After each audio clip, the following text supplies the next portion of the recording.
La muchacha del vestido azul. La noche caía sobre Mérida como un manto pesado, trayendo consigo el aire húmedo que se pegaba a la piel y el canto de los grillos que resonaba entre las calles empedradas. Era diciembre de 1948 y la ciudad colonial yucateca respiraba con el ritmo pausado de sus tradiciones centenarias.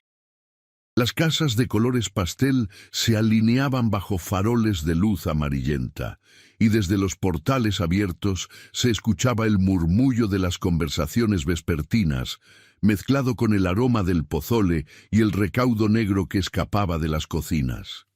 En la plaza grande, frente a la catedral de San Ildefonso, se preparaba el baile de fin de año.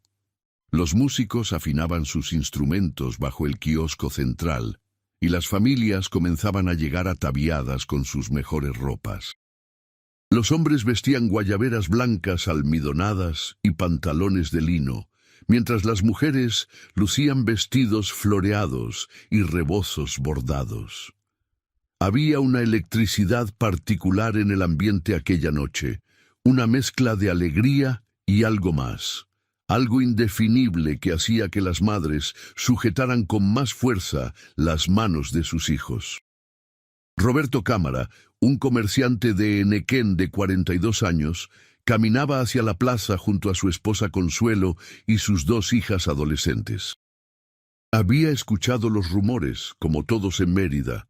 Durante las últimas 3 semanas, varias personas aseguraban haber visto a una muchacha de vestido azul bailando sola en la plaza, siempre después de la medianoche.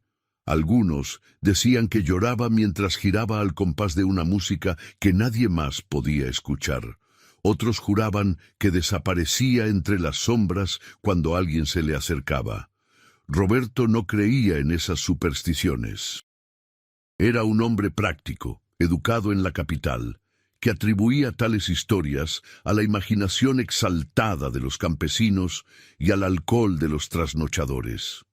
Sin embargo, algo en la insistencia de los testimonios le provocaba una incomodidad que no lograba sacudirse. Antes de continuar, déjame pedirte un favor. Si esta historia te está atrapando, suscríbete al canal para no perderte más relatos como este, y déjame un comentario diciéndome desde qué ciudad o país nos estás viendo. Tu apoyo significa mucho. Ahora sí, sigamos con lo que Roberto estaba a punto de descubrir esa noche. La música comenzó a sonar alrededor de las 8. El trío de guitarras, violín y trompeta interpretaba danzones y boleros, llenando la plaza con melodías que invitaban al baile. Las parejas comenzaron a moverse sobre el piso de piedra, sus sombras alargadas por la luz de los faroles, bailando con ellas. Roberto observaba desde uno de los bancos de hierro forjado, fumando un cigarro, mientras Consuelo conversaba con otras señoras sobre los preparativos navideños. Fue entonces cuando la vio por primera vez. Entre la multitud de bailarines, una figura solitaria capturó su atención. Era una muchacha joven, quizás de 20 años, que vestía un traje azul cielo de corte elegante pero anticuado, del estilo que se usaba una década atrás. Su cabello negro estaba recogido en un moño alto, adornado con una peineta de carey. Bailaba sola, con los brazos extendidos como si sostuviera a una pareja invisible, moviéndose con una gracia etérea que parecía pertenecer a otro tiempo. Lo que más perturbó a Roberto fue su rostro. La muchacha bailaba con los ojos cerrados y por sus mejillas corrían lágrimas silenciosas que brillaban bajo la luz de los faroles. Su expresión era de una tristeza tan profunda, tan desgarradora, que Roberto sintió un escalofrío recorrerle la espalda a pesar del calor húmedo de la noche. Se inclinó hacia don Sebastián Ávila, un anciano notario que se había sentado a su lado. ¿Ve usted a esa muchacha del vestido azul?, preguntó Roberto, señalando discretamente. El viejo entrecerró los ojos y miró hacia donde Roberto indicaba. Su rostro se tensó, y la mano que sostenía su bastón de caoba comenzó a temblar ligeramente. «Hijo, le conviene no meterse en eso», murmuró don Sebastián, su voz apenas audible sobre la música. «Déjela bailar, no le hable, no se le acerque. Esa muchacha lleva buscando algo que nunca encontrará». «¿De qué habla?» Roberto frunció el ceño. «¿La conoce?» El anciano guardó silencio por un momento, sus ojos nublados fijos en la bailarina solitaria. Hace 10 años, durante las fiestas de fin de año de 1938, una muchacha llamada Lucía Mendoza vino a este baile con su prometido, un joven llamado Arturo Velázquez. Eran la pareja más hermosa de Mérida. Él le había prometido matrimonio para la primavera siguiente, después de que terminara sus estudios de medicina en la Ciudad de México. Esa noche bailaron hasta el amanecer, y Lucía llevaba puesto un vestido azul que su madre había mandado a hacer especialmente para la ocasión. Roberto escuchaba con atención creciente. La música había cambiado a un bolero lento, y la muchacha del vestido azul giraba suavemente, sus movimientos perfectamente sincronizados con el ritmo. Arturo partió a la capital 2 días después. Continuó don Sebastián. Le escribió a Lucía durante los primeros meses, cartas llenas de promesas y planes de futuro, pero luego las cartas dejaron de llegar. Lucía esperó. Primero semanas, luego meses. Mandó telegramas, escribió a la pensión donde él se hospedaba, preguntó a todos los conocidos. Nada. Arturo simplemente se había desvanecido. El anciano hizo una pausa, sus dedos tamborileando nerviosamente sobre el bastón. La familia de Lucía contrató investigadores. Tardaron casi 1 año en descubrir la verdad. Arturo se había casado con una mujer de familia adinerada en la Ciudad de México apenas 3 meses después de partir de Mérida. Había usado las conexiones de su nueva esposa para conseguir un puesto en un hospital importante. Cuando confrontaron a Arturo, él ni siquiera mostró remordimiento. Dijo que Lucía había sido solo un romance provincial, que él siempre había tenido planes más grandes. Roberto sintió una opresión en el pecho. Miró de nuevo a la muchacha, que ahora daba vueltas con los brazos extendidos, como si flotara. Lucía recibió la noticia la víspera de Navidad de 1938. Don Sebastián suspiró profundamente. Esa misma noche se vistió con el vestido azul, el mismo que había usado la última vez que bailó con Arturo. Fue a la plaza, bailó sola hasta el amanecer y luego caminó hasta el cenote de Xlacá. Se arrojó al agua antes de que alguien pudiera detenerla. Encontraron su cuerpo 3 días después. Un silencio pesado cayó entre los 2 hombres. Roberto observó con horror renovado a la figura que seguía bailando, sus movimientos ahora cargados de un significado terrible. Desde entonces, susurró don Sebastián, cada año durante las semanas previas a fin de año, hay quienes dicen verla bailar en esta plaza, siempre con el mismo vestido azul, siempre llorando, siempre buscando al hombre que la traicionó. Los que han intentado hablarle dicen que ella pregunta si han visto a Arturo, si saben cuándo volverá. No puede aceptar que él nunca regresará, que nunca la amó como ella lo amó a él. Roberto sintió que el aire se volvía más denso, más difícil de respirar. La música continuaba, pero ahora cada nota parecía llevar un peso de melancolía insoportable. La muchacha del vestido azul seguía bailando, ajena a todo excepto a su propio tormento infinito. ¿Por qué nadie hace nada?, preguntó Roberto, su voz tensa. ¿Por qué permitimos que esto continúe? Don Sebastián lo miró con ojos cansados, llenos de una tristeza antigua. ¿Qué podemos hacer, hijo? Los vivos no pueden liberar a los muertos de sus propias cadenas.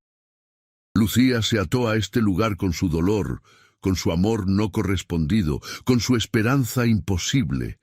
Ella misma debe encontrar la manera de soltarse. O quizás El anciano dejó la frase inconclusa, mirando hacia la oscuridad más allá de la plaza. Roberto pasó el resto de la noche observando a la muchacha del vestido azul, incapaz de apartar la mirada.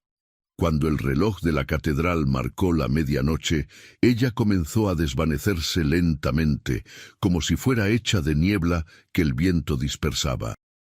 En cuestión de segundos, había desaparecido por completo, dejando solo el eco de su tristeza, flotando en el aire húmedo de la noche yucateca. Consuelo tocó el hombro de Roberto, sobresaltándolo. —¿Estás bien? Te ves pálido. —Sí, solo cansado —mintió Roberto, pero sus ojos seguían fijos en el lugar donde la muchacha había estado bailando momentos antes. Esa noche, Roberto no pudo dormir. Yacía en la cama, escuchando los sonidos nocturnos de Mérida, el canto de los gallos prematuros, el ladrido distante de los perros, el susurro del viento entre las hojas de los árboles de almendro. Pero sobre todo, no podía dejar de pensar en Lucía Mendoza, atrapada en un bucle eterno de dolor y esperanza vana. A la mañana siguiente, Roberto comenzó a investigar. Visitó el archivo municipal, habló con vecinos ancianos, buscó en los periódicos viejos de la biblioteca. La historia que don Sebastián le había contado era cierta en cada detalle. Encontró incluso una fotografía de Lucía en el periódico de 1938, acompañando la nota de su compromiso con Arturo. Era hermosa, con ojos oscuros y brillantes llenos de vida y alegría. El contraste con la figura espectral que había visto bailar en la plaza era desgarrador. También descubrió algo que don Sebastián no le había mencionado. Lucía había dejado una carta antes de morir dirigida a su madre. En ella escribía que esperaría a Arturo por toda la eternidad, que bailaría en la plaza donde se conocieron hasta que él volviera a buscarla. El amor verdadero nunca muere, había escrito con letra temblorosa. Y yo lo amaré más allá de la muerte, más allá del tiempo, más allá de todo. Roberto sintió un nudo en la garganta al leer esas palabras. Lucía no solo había muerto, se había condenado a sí misma a una eternidad de espera. Durante los días siguientes, Roberto se obsesionó con el caso. Su esposa comenzó a preocuparse por él, notando cómo se distraía durante las comidas, cómo pasaba horas encerrado en su estudio leyendo viejos documentos, cómo salía a caminar solo por las noches hacia la Plaza Grande. Una noche, 5 días antes de Navidad, Roberto decidió volver a la plaza después de medianoche. Necesitaba verla de nuevo, necesitaba entender. Quizás, pensó con una mezcla de desesperación y determinación, podría ayudarla de alguna manera. La plaza estaba desierta a esa hora. Los faroles proyectaban charcos de luz amarillenta sobre las piedras, y el kiosco central se alzaba como una estructura fantasmal en la oscuridad. Roberto se sentó en el mismo banco donde había estado días atrás, y esperó. No tuvo que esperar mucho. A la 1 de la madrugada, la vio materializarse lentamente, como si emergiera de las sombras mismas. El vestido azul parecía brillar con luz propia en la oscuridad. Lucía comenzó a bailar, sus movimientos tan gráciles y tristes como la primera vez. Sus lágrimas caían silenciosamente mientras giraba, extendía los brazos, se inclinaba como si su pareja invisible la sostuviera. Roberto se levantó del banco y contra toda razón, contra todas las advertencias, caminó hacia ella. «Lucía», llamó suavemente. La muchacha se detuvo en seco. Lentamente, muy lentamente, giró la cabeza hacia él. Sus ojos eran pozos de tristeza infinita, pero había algo más en ellos. Una chispa de esperanza desesperada. «¿Lo conoces?», preguntó con una voz que sonaba como el viento entre las hojas secas. «¿Has visto a Arturo? Me prometió que volvería. Dijo que bailaríamos juntos cada fin de año por toda la vida». Roberto sintió que su corazón se partía. La proximidad de la aparición le provocaba un frío que penetraba hasta los huesos, pero también una compasión tan profunda que casi lo abrumaba. «Lucía, yo...» comenzó, pero las palabras se atoraron en su garganta. ¿Cómo decirle la verdad? ¿Cómo destruir la única esperanza que la mantenía atada a este mundo? «Él vendrá», continuó ella, su voz quebrándose. «Sé que vendrá. Solo me pidió que esperara, y yo esperaré. Lo amo tanto, tanto que puedo esperar para siempre». Las lágrimas de Lucía caían más rápido ahora, manchando el vestido azul con oscuros círculos húmedos. Roberto extendió la mano instintivamente, queriendo consolarla, pero sus dedos atravesaron su brazo como si fuera aire. «Lucía, tienes que saber algo». Roberto reunió todo su coraje. «Arturo...» Pero antes de que pudiera continuar, un sonido lo interrumpió. Pasos. Alguien más se acercaba a la plaza. Roberto se dio vuelta bruscamente, el corazón latiéndole con fuerza. Una figura se acercaba desde la calle principal, caminando con pasos lentos y pesados.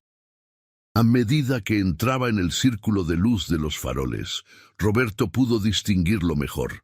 Era un hombre de aproximadamente 60 años, encorvado, con el cabello gris y el rostro marcado por profundas arrugas. Vestía un traje oscuro raído y llevaba un maletín de cuero gastado. Lo más perturbador era la expresión en su rostro, una mezcla de terror, culpa y determinación que hacía que sus rasgos se vieran tensos, casi dolorosos. Lucía también había visto al recién llegado. Se quedó inmóvil, sus ojos fantasmales fijos en el hombre que se aproximaba. Su expresión pasó de la confusión a algo que Roberto no pudo identificar inmediatamente. El hombre se detuvo a unos metros de ellos. Sus manos temblaban visiblemente y sus ojos estaban enrojecidos, como si hubiera estado llorando durante horas. Cuando habló, su voz salió quebrada, cargada de emoción apenas contenida. «Lucía, después de todos estos años, finalmente he venido». Roberto sintió que el mundo se detenía. No podía ser. Y sin embargo, en lo profundo de su ser, supo la verdad antes de que el hombre lo confirmara. «Soy Arturo Velázquez», dijo el hombre, y comenzó a llorar abiertamente. «Soy yo, Lucía. He venido a buscarte, tal como prometí». La muchacha del vestido azul dio un paso adelante, luego otro. Sus lágrimas habían cesado, reemplazadas por una expresión de asombro y alegría que iluminaba su rostro espectral.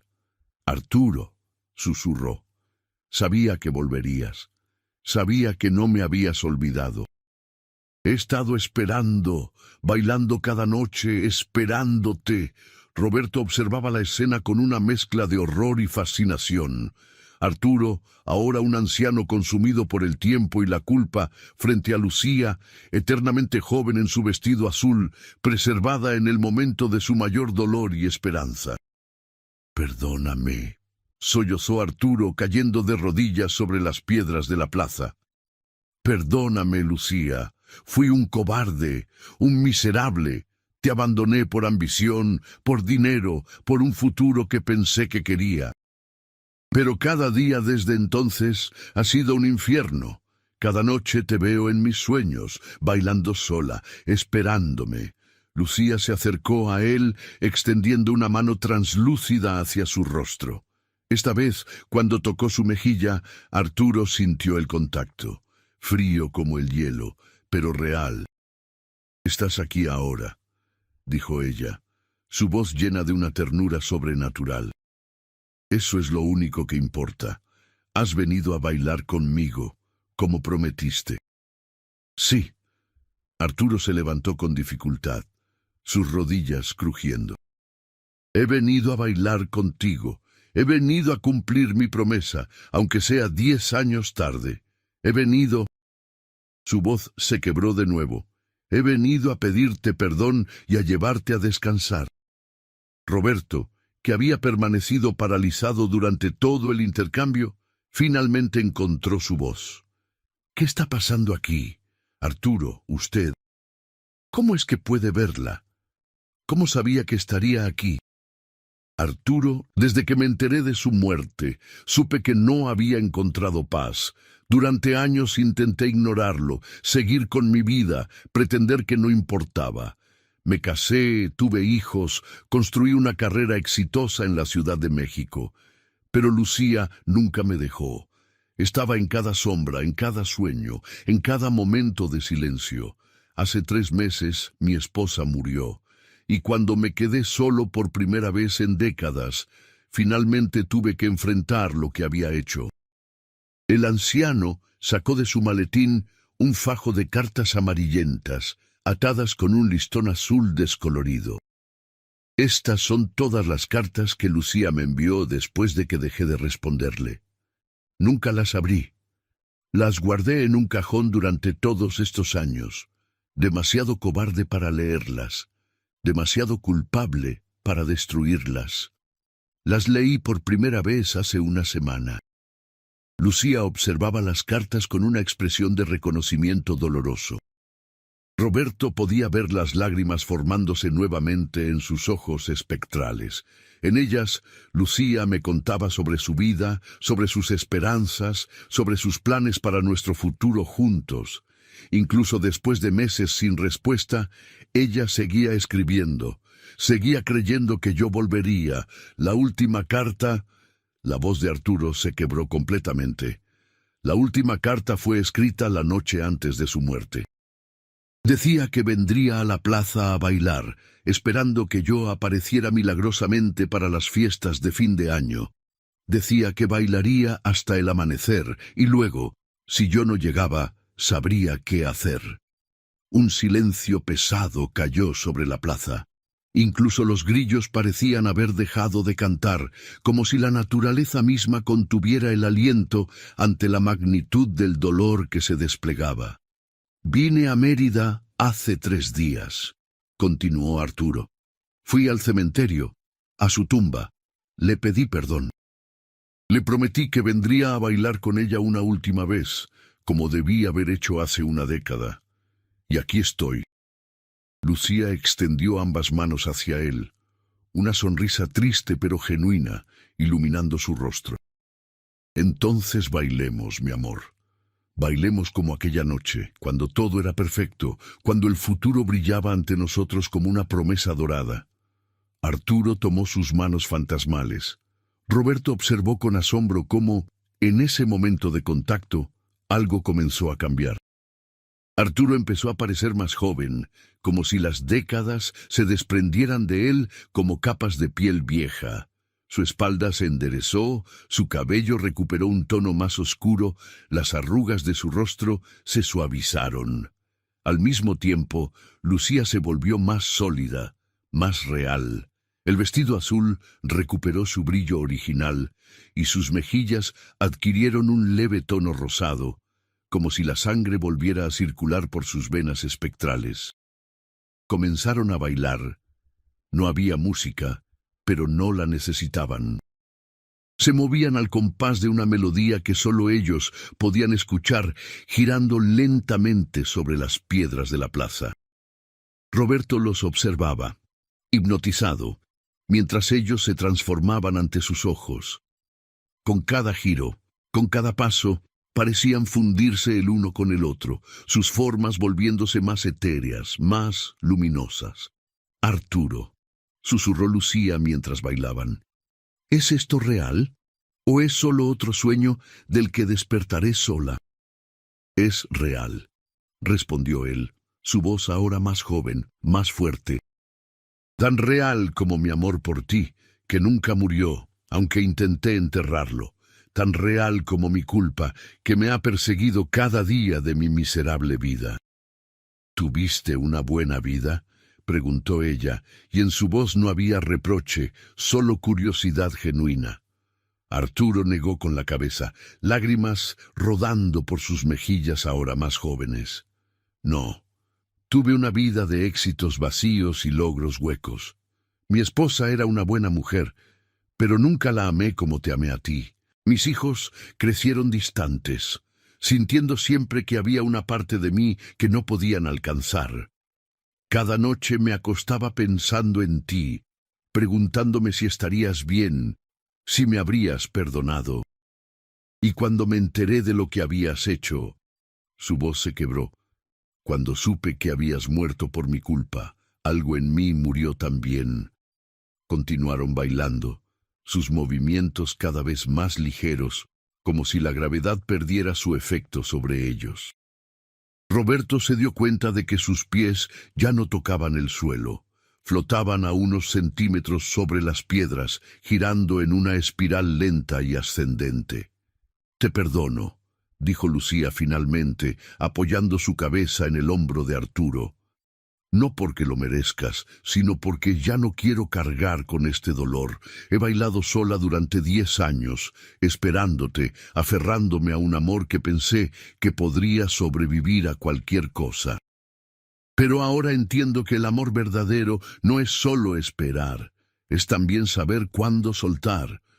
Arturo sollozó abiertamente, abrazándola con más fuerza. «Yo también necesito soltar», admitió. «He cargado con esta culpa durante tanto tiempo que olvidé cómo vivir sin ella. Vine aquí pensando que te debía este último baile, pero ahora veo que yo también necesitaba bailar contigo una vez más.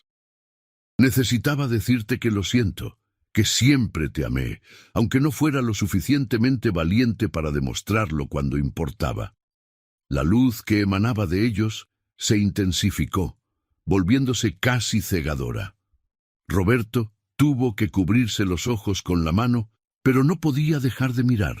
A través de sus dedos vio cómo Arturo y Lucía se fundían en un único resplandor, sus formas individuales disolviéndose en una luz blanca y pura que parecía contener tanto dolor como amor, tanto pérdida como redención. «Gracias por venir», escuchó Roberto que decía Lucía, su voz ahora solo un eco distante. «Gracias por liberarme de mi propia esperanza». «Gracias por esperarme», respondió Arturo, «aunque no lo mereciera. Gracias por amarme lo suficiente como para mantenerte aquí, en este lugar entre mundos, hasta que pudiera encontrar el coraje de volver». La luz alcanzó un punto crítico de intensidad y luego, súbitamente, se apagó. Roberto se encontró solo en la plaza, de pie en el mismo lugar donde momentos antes había presenciado la reunión imposible entre un hombre atormentado y el fantasma de la mujer que había amado y traicionado. El silencio era absoluto. Ni siquiera los grillos se atrevían a romperlo. Roberto permaneció inmóvil durante varios minutos, intentando procesar lo que había visto. ¿Había sido real? ¿O había sufrido algún tipo de alucinación provocada por la obsesión con la historia de Lucía? Miró a su alrededor, buscando alguna evidencia, algún signo de que lo que había presenciado no era producto de su imaginación. Fue entonces cuando lo vio. Sobre las piedras de la plaza, donde Arturo y Lucía habían bailado, yacía el listón azul que había atado las cartas. Roberto se arrodilló y lo recogió con manos temblorosas. La tela estaba fría al tacto, pero era innegablemente real. Junto a él, esparcidas como pétalos caídos, estaban las cartas que Arturo había traído consigo, sus páginas amarillentas meciéndose suavemente con la brisa nocturna. Roberto recogió las cartas con cuidado reverente. A la luz de los faroles, pudo leer fragmentos de la última carta, escrita con la letra temblorosa de Lucía la noche antes de su muerte. «Mi querido Arturo, esta es mi última carta. Ya no puedo seguir esperando sin señales de que sigues pensando en mí. Esta noche iré a nuestra plaza, vestiré mi vestido azul y bailaré hasta el amanecer. Si no vienes, sabré que nuestro amor era solo mío, y tendré que aceptar que el futuro que imaginé juntos nunca existió, excepto en mi corazón. Pero incluso entonces, incluso si no vienes, te amaré. El amor verdadero no se detiene solo porque no es correspondido. Viviré con este amor, o moriré con él, pero nunca dejaré de amarte». Tuya siempre, Lucía. Roberto sintió lágrimas ardientes rodar por sus mejillas. Guardó las cartas cuidadosamente en su bolsillo, junto con el listón azul. Estas palabras merecían ser preservadas, recordadas, honradas. Cuando finalmente caminó de regreso a su casa, el amanecer comenzaba a teñir el cielo de tonos rosados y dorados. Las calles de Mérida despertaban lentamente, los vendedores comenzaban a abrir sus puestos y el aroma del café y los tamales se mezclaba con el aire húmedo de la mañana. Pero Roberto ya no era el mismo hombre que había sido esa noche. Había presenciado algo que desafiaba toda lógica, toda razón. Había visto cómo el amor y la culpa podían atar a las personas a este mundo, incluso después de la muerte, y cómo el perdón podía finalmente liberarlas. Los días que siguieron fueron extraños para Roberto. Guardó las cartas de Lucía en un lugar seguro de su estudio, sin atreverse a compartir lo que había presenciado con nadie, ni siquiera con Consuelo. ¿Quién le creería? Incluso él mismo comenzaba a dudar de sus propios recuerdos, preguntándose si no habría sido todo un sueño particularmente vívido. Pero el listón azul era real, las cartas eran reales, y la transformación que sentía en su interior también era real. Desde aquella noche, Roberto veía el mundo con ojos diferentes. Las pequeñas tragedias cotidianas de Mérida, las historias de amores no correspondidos, de promesas rotas, de corazones abandonados, todo adquiría un peso nuevo, una dimensión más profunda.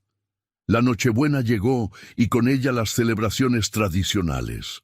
Roberto y su familia asistieron a la misa de gallo en la catedral y luego se unieron a la cena familiar en casa de su suegra. Pero durante toda la velada, los pensamientos de Roberto volvían constantemente a Lucía y Arturo, preguntándose dónde estarían ahora si finalmente habían encontrado la paz que ambos habían buscado durante tanto tiempo. Fue la mañana del día de Navidad cuando Roberto decidió investigar más sobre Arturo Velázquez. Necesitaba saber si el anciano que había aparecido en la plaza esa noche había sido real o también parte del fenómeno sobrenatural que había presenciado. A través de contactos en el negocio del Enequén, Roberto logró rastrear información sobre la familia Velázquez. Lo que descubrió lo dejó helado hasta los huesos. Arturo Velázquez había muerto 2 semanas antes en la Ciudad de México. Ataque cardíaco súbito, según el certificado de defunción. Había fallecido en su casa, solo, rodeado de papeles y fotografías viejas. Sus hijos, con quienes aparentemente mantenía una relación distante, habían encontrado su cuerpo 3 días después de su muerte. Lo más perturbador era lo que habían encontrado junto al cuerpo, un boleto de tren a Mérida, fechado para el día siguiente a su muerte, y una nota escrita con letra temblorosa que decía simplemente: «Voy a cumplir mi promesa. Voy a bailar con Lucía una última vez». Roberto sintió que el mundo se inclinaba bajo sus pies. Arturo había estado muerto cuando apareció en la plaza aquella noche. El anciano que había bailado con Lucía no era un hombre de carne y hueso buscando redención, sino el fantasma de un hombre atormentado que, incluso en la muerte, no había podido encontrar descanso hasta cumplir la promesa que había roto en vida. La profundidad de esta revelación dejó a Roberto sin palabras durante días. Había presenciado no solo la aparición de un fantasma, sino el encuentro de 2 almas perdidas, ambas atrapadas entre mundos, ambas buscando algo que solo podían encontrar juntas: el perdón, la liberación, la paz. Decidió visitar a don Sebastián Ávila, el anciano notario que le había contado la historia de Lucía por primera vez. Lo encontró en su casa colonial del centro, rodeado de libros y documentos legales que databan de décadas atrás. Cuando Roberto le contó lo que había presenciado y lo que había descubierto sobre Arturo, Don Sebastián permaneció en silencio durante un largo rato, sus ojos nublados fijos en algún punto distante. Sabía que esto pasaría eventualmente, dijo finalmente el anciano. El amor verdadero, incluso cuando es traicionado, tiene un poder que trasciende la muerte. Lucía se ató a este mundo con su amor y su esperanza. Arturo se ató con su culpa y su remordimiento. Era inevitable que sus caminos volvieran a cruzarse. ¿Pero cómo es posible?, preguntó Roberto. Arturo había estado muerto durante semanas cuando lo vi. Don Sebastián sonrió tristemente. La muerte no es un punto final, hijo. Es una transición. Algunos la atraviesan rápidamente, encontrando lo que sea que espera del otro lado. Otros se quedan atrapados, aferrados a asuntos inconclusos, a promesas rotas, a amores no correspondidos. Arturo necesitaba cumplir su promesa antes de poder seguir adelante. Y Lucía necesitaba verlo, escucharlo, perdonarlo antes de poder soltar su propia esperanza obstinada. El anciano se levantó con dificultad y caminó hacia una ventana que daba a la calle. Afuera, la vida de Mérida continuaba su ritmo habitual. Vendedores ambulantes pregonando sus mercancías, niños jugando en las aceras, mujeres conversando bajo los portales. He vivido en esta ciudad durante 82 años, continuó don Sebastián. He visto muchas cosas que la mente racional no puede explicar. Fantasmas, apariciones, presagios. Mérida es una ciudad antigua, construida sobre las ruinas de una civilización aún más antigua. Los mayas creían que el mundo de los vivos y el mundo de los muertos estaban separados por un velo delgado que podía rasgarse en ciertos lugares y ciertos momentos. Yo creo que tenían razón. ¿Entonces usted piensa que Lucía y Arturo finalmente encontraron paz?, preguntó Roberto. Espero que sí. El perdón es un acto poderoso, quizás el más poderoso que existe. Cuando Lucía perdonó a Arturo, se liberó a sí misma de la cadena de esperanza que la ataba a este mundo. Y cuando Arturo finalmente tuvo el coraje de enfrentar lo que había hecho, se liberó de la culpa que lo perseguía, incluso más allá de la muerte. Roberto pasó horas conversando con don Sebastián esa tarde, discutiendo las implicaciones de lo que había presenciado. El anciano le habló de otros casos similares que había conocido a lo largo de los años. Amantes separados por la violencia o la distancia, familias divididas por secretos y traiciones, todas historias de personas que no podían encontrar descanso hasta que ciertos asuntos fueran resueltos, ciertas verdades fueran dichas, ciertos perdones fueran otorgados. El problema, explicó don Sebastián, es que a menudo las personas involucradas no saben lo que necesitan hacer para encontrar paz. Están tan atrapadas en sus propios patrones de pensamiento, en sus propias narrativas de dolor o culpa, que no pueden ver el camino hacia la liberación. Lucía estaba atrapada en su esperanza de que Arturo volvería. Arturo estaba atrapado en su culpa por haberla abandonado. Solo cuando finalmente se encontraron, pudieron ver lo que realmente necesitaban, no la continuación de su amor, sino el cierre, el perdón mutuo. Cuando Roberto finalmente se fue de la casa de don Sebastián, el sol ya se estaba poniendo. Caminó por las calles de Mérida, observando las casas coloridas, los faroles que comenzaban a encenderse, las familias que se preparaban para la cena. Todo parecía normal, cotidiano, pero ahora Roberto sabía que bajo esta superficie de normalidad se ocultaban profundidades que la mayoría de las personas nunca verían ni comprenderían. Esa noche, Roberto decidió hacer algo que había estado considerando desde su encuentro con Lucía y Arturo.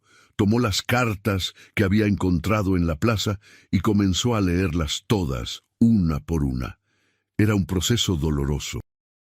Cada carta revelaba un poco más de la agonía de Lucía, su confusión creciente ante el silencio de Arturo, su determinación obstinada de seguir creyendo en su amor. Las primeras cartas eran alegres, llenas de planes para el futuro: dónde vivirían, cómo decorarían su casa, cuántos hijos tendrían, qué nombres les pondrían. Hablaba de vestidos de novia y flores, de invitaciones y ceremonias. Pero a medida que pasaban los meses sin respuesta, el tono de las cartas cambiaba. La alegría daba paso a la preocupación a la ansiedad a la desesperación.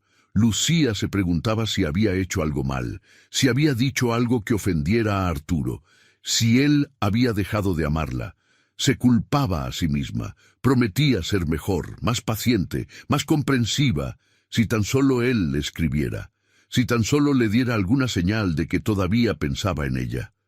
Las últimas cartas eran casi insoportables de leer.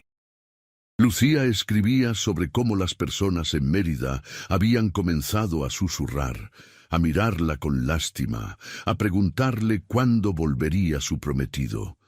Escribía sobre cómo su madre lloraba en silencio, sobre cómo su padre hablaba de buscar a Arturo y exigir una explicación. Pero Lucía siempre los detenía, insistiendo en que debía haber una explicación razonable, que Arturo era un hombre honorable que cumpliría su promesa. La última carta, la que había sido escrita la noche antes de su muerte, era apenas legible. Las palabras estaban manchadas con lágrimas. La escritura temblorosa reflejaba el estado emocional de su autora. Roberto la leyó 3 veces, cada vez sintiendo una opresión más fuerte en el pecho. Mi querido Arturo, esta es mi última carta. He esperado durante 15 meses, 2 semanas y 3 días. He contado cada hora, cada minuto. He buscado en cada correo alguna palabra tuya. He preguntado a cada viajero que viene de la Ciudad de México si te han visto. Nada, solo silencio. Esta noche es Nochebuena. Hace exactamente 1 año, bailamos juntos en la Plaza Grande. Me prometiste que volverías antes de las próximas fiestas navideñas, que nos casaríamos en primavera, que pasaríamos el resto de nuestras vidas juntos. ¿Recuerdas cómo me abrazaste bajo las estrellas? ¿Recuerdas cómo me dijiste que nunca amarías a nadie más? Esta noche vestiré mi vestido azul, el que usé aquella noche mágica. Iré a nuestra plaza y bailaré, esperándote. Si vienes, sabré que todo esto ha sido un terrible malentendido, que tu silencio tenía una explicación que yo no pude imaginar. Si no vienes, Arturo, tendré que aceptar la verdad que mi corazón se ha negado a reconocer. Que tu amor por mí no era tan fuerte como pensé, que tus promesas eran palabras vacías, que el futuro que planeamos juntos era solo mi ilusión. No sé cómo vivir con esa verdad. No sé cómo despertar cada mañana sabiendo que el amor de mi vida me abandonó sin una palabra de explicación, sin siquiera la cortesía de una despedida. Pero sé esto: te amaré hasta mi último aliento. El amor verdadero no se puede apagar como una vela. Arde, incluso cuando no es correspondido, incluso cuando duele, incluso cuando destruye. Te esperaré esta noche, y si no vienes, encontraré la manera de seguir esperándote, más allá de esta vida si es necesario. Porque eso es lo que hace el amor verdadero. Espera, perdona, persevera. Tuya siempre, en esta vida y en la próxima, Lucía. Cuando Roberto terminó de leer, tenía las mejillas mojadas con lágrimas. Nunca había conocido a Lucía en vida, pero a través de sus cartas sentía que la conocía íntimamente. Conocía su corazón generoso, su amor inquebrantable, su esperanza obstinada que finalmente se había convertido en su condena. Y ahora entendía algo más. Lucía no había estado atormentada por el odio o el deseo de venganza. Había estado atormentada por el amor mismo, por su incapacidad de soltar, de aceptar que Arturo no volvería. Se había aferrado a su esperanza con tanta fuerza que esa esperanza se había convertido en una prisión, atándola a la plaza donde habían bailado por última vez. Roberto tomó una decisión esa noche. Las cartas de Lucía merecían ser preservadas, no como curiosidades mórbidas, sino como testimonios del poder del amor y del peligro de la esperanza sin límites. Decidió donarlas al Archivo Histórico de Mérida, junto con una explicación detallada de lo que había presenciado. Sabía que muchos pensarían que estaba loco, que había inventado toda la historia. Pero también sabía que habría otros que entenderían, que habían tenido sus propios encuentros con lo inexplicable, que reconocerían la verdad fundamental de su testimonio. Pasaron varios días antes de que Roberto se atreviera a volver a la Plaza Grande de noche. Cuando finalmente lo hizo, era la víspera de Año Nuevo, exactamente una semana después de su encuentro con Lucía y Arturo. La plaza estaba llena de personas celebrando el fin de año. Había música en vivo, vendedores de comida, niños corriendo entre las familias. Era una escena de vida y alegría que contrastaba marcadamente con la soledad espectral que había presenciado solo días antes. Roberto se sentó en su banco habitual y esperó. Parte de él esperaba ver nuevamente a la muchacha del vestido azul, bailando sola, llorando por un amor perdido, pero la medianoche llegó y pasó, marcada por fuegos artificiales y gritos de celebración, y no hubo señal de Lucía. Don Sebastián, que se había unido a Roberto en algún momento de la velada, le puso una mano en el hombro. «Se ha ido», dijo el anciano con una sonrisa triste. Finalmente encontró la paz que buscaba. Ya no necesita bailar sola en esta plaza, esperando a alguien que nunca vendría. Ahora está con Arturo, donde sea que las almas reconciliadas vayan después de liberarse de este mundo. Roberto asintió, sintiendo una mezcla de alivio y tristeza. Alivio porque Lucía ya no sufría, tristeza porque su historia, tan hermosa y trágica, ahora solo viviría en la memoria de los pocos que la conocían. «¿Debería contarle a la gente lo que vi?», preguntó Roberto. Don Sebastián consideró la pregunta cuidadosamente antes de responder. «Cuéntales, pero no esperes que todos crean. La gente necesita estas historias, necesita recordar que hay cosas en este mundo que no pueden explicarse con lógica o razón. Necesita recordar que el amor es más fuerte que la muerte, que el perdón puede liberar incluso a las almas más atormentadas, que nunca es demasiado tarde para hacer lo correcto, incluso si tienes que cruzar el velo entre mundos para hacerlo». En los años que siguieron, Roberto se convirtió en una especie de guardián de la historia de Lucía y Arturo. Contaba su historia a quien quisiera escucharla, especialmente durante las fiestas de fin de año, cuando la Plaza Grande se llenaba de bailarines y celebrantes. Algunos lo escuchaban con escepticismo, otros con fascinación, y unos pocos con un reconocimiento profundo en sus ojos, como si ellos también hubieran tenido sus propios encuentros con lo inexplicable. Las cartas de Lucía fueron preservadas en el archivo histórico, donde estudiantes e investigadores podían leerlas y reflexionar sobre el poder del amor y las consecuencias de las promesas rotas.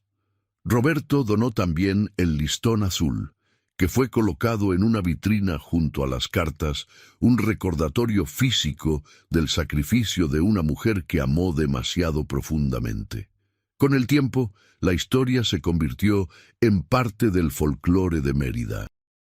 Padres la contaban a sus hijos como una advertencia sobre la importancia de mantener las promesas y tratar a los demás con honestidad y respeto. Jóvenes parejas visitaban la plaza en las noches de diciembre, algunas incluso afirmando haber visto una figura etérea de vestido azul en las sombras, aunque la mayoría de estas afirmaciones eran probablemente producto de la imaginación alimentada por la leyenda. Pero Roberto sabía la verdad. Había estado allí. Había visto con sus propios ojos cómo dos almas perdidas se encontraron en el espacio entre mundos, cómo bailaron juntas por última vez, cómo el perdón y el amor finalmente los liberaron de sus respectivas prisiones de esperanza y culpa. Años después, cuando Roberto mismo se encontró cerca del final de su vida, yaciendo en su cama rodeado de su familia, sus pensamientos volvieron a aquella noche en la Plaza Grande. Había vivido una buena vida desde entonces, llena de amor y propósito, siempre consciente de la fragilidad de las promesas humanas y del poder del perdón. En sus últimos momentos de conciencia, Roberto cerró los ojos y se preguntó si, del otro lado, encontraría a Lucía y Arturo esperándolo, finalmente unidos en paz, sonrientes y libres. La idea le trajo consuelo. Cuando Roberto murió, fue una noche tranquila de diciembre, justo antes de las fiestas de fin de año. Su familia lo lloró. Sus amigos compartieron historias sobre su generosidad y sabiduría, y la comunidad de Mérida perdió a uno de sus miembros más respetados.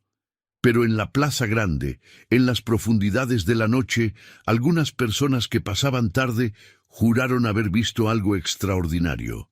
3 figuras bailando juntas bajo la luz de los faroles. Una muchacha joven de vestido azul, un hombre joven con guayabera blanca, y otro hombre mayor que los observaba con una sonrisa de comprensión y paz.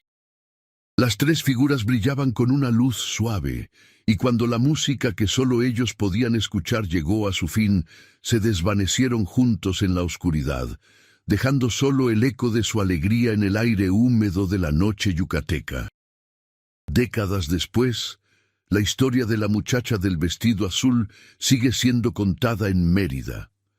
Ha sido objeto de libros, canciones, incluso una obra de teatro presentada en el Teatro Peón Contreras. Pero aquellos que realmente conocen la historia completa, que han leído las cartas originales preservadas en el archivo, que han escuchado los testimonios de testigos como Roberto, saben que es más que una simple leyenda urbana. Es un recordatorio de que el amor puede trascender la muerte, pero también de que el amor sin honestidad, sin respeto, sin la voluntad de mantener las promesas hechas, puede convertirse en una maldición, tanto para quien ama como para quien es amado. Es una advertencia sobre el peligro de la esperanza obstinada, de aferrarse tan fuertemente a lo que queremos que sea verdad, que perdemos de vista lo que realmente es verdad. Y, más importante, es una historia sobre el poder del perdón. No el perdón fácil, superficial, sino el perdón profundo y transformador que requiere enfrentar la verdad completa de lo que ha pasado, aceptar el dolor que ha sido causado y elegir conscientemente soltar el resentimiento y la amargura.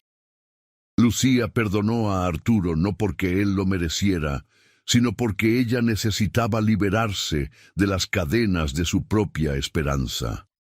Arturo buscó el perdón de Lucía no porque pudiera cambiar el pasado, sino porque necesitaba liberarse de las cadenas de su propia culpa, y en ese acto mutuo de perdón, ambos encontraron la liberación que habían estado buscando durante una década. La Plaza Grande de Mérida todavía se llena de bailarines cada fin de año. Las familias siguen reuniéndose bajo los faroles para celebrar.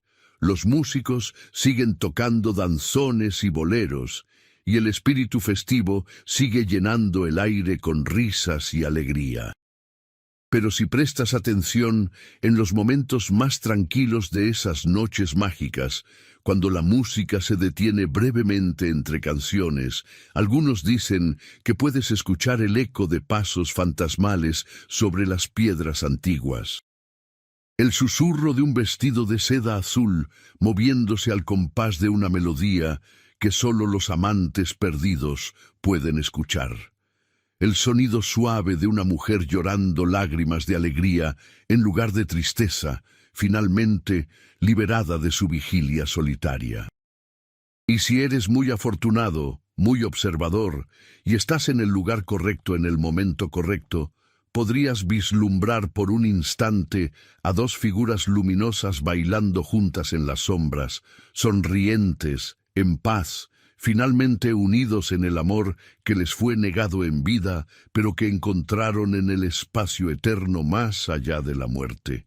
La muchacha del vestido azul ya no baila sola, nunca más bailará sola, porque encontró lo que su corazón había estado buscando durante todos esos años de espera. No el regreso de su amor perdido, sino el cierre, el perdón y la paz que viene cuando finalmente dejamos ir lo que no podemos cambiar y aceptamos lo que es.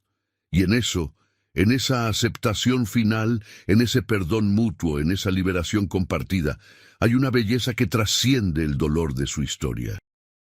Una belleza que nos recuerda que incluso las historias más trágicas pueden encontrar redención, que incluso las almas más perdidas pueden encontrar su camino a casa, que incluso el amor más doloroso puede al final transformarse en paz.